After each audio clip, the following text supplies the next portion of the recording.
I just read an article that I really was interested in. The article was titled something along the lines of, "Do you feel like they don't listen?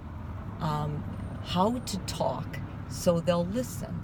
And it didn't have anything magical in it. I mean, basically, it was explaining that we're all distracted. We have texting, we have sexting, we have iPads, we have podcasts, we have YouTubes, we have music our way. I mean, you go to a stop sign, and many times, if it's green, no one's moving, and that's because they're distracted with something else. This has complicated listening. And in my office, many times couples come in, and one partner in particular will complain that the other one doesn't listen. This is a common problem. I mean, a lot of us in marriage start taking each other for granted, and we aren't good listeners, and we're like, well, if one person will understand me, it's my partner, and I'm just not going to apologize for staying distracted. And that's unfortunate, but that's the truth.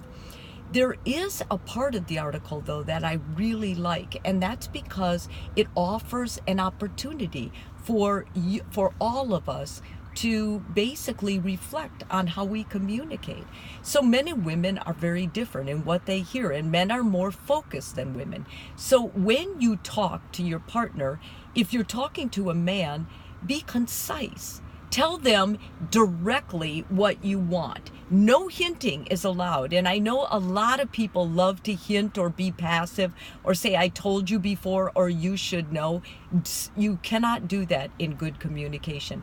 Secondly, you ask them how they feel about what you said. And then you don't get defensive. You let it be, because remember, this person is on your side. If you feel like whatever you're communicating has not really been enough or sufficient, or their response wasn't clear enough, you can ask them for clarification, or you can ask them if you can pick it up later and talk to them about it. Lastly, you don't go on with a history. You don't rant and rave. You don't keep going relentlessly on the topic, because that's where the person listening to you will tune you out. The more you talk, the less likely you're going to be heard. And I think that's important for all of us to understand and know. It's much better to use fewer words and make them more impactful. If you're just going to, go to your partner and you haven't seen anybody all day, so you're using them as a sort of venting therapy or something, that is not going to work. I see conversations in my office, and I know what a good conversation looks like. I know what good listening sounds like. However, it's something I have to practice and you have to practice too. And rather than blame your partner, reflect on your part in that. I mean, learning to listen and learning to feel heard are challenging. They're opportunities. They're not reasons to give up on your relationship, because I don't care who you're with. Once the lust or the affair part, wears off, you'll start feeling unheard. It's inevitable.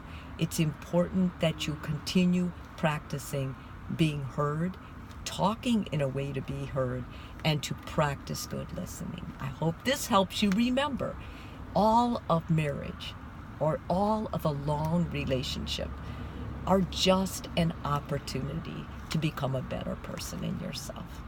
It's not blaming grounds for anybody else. That partner with you, they're your teacher.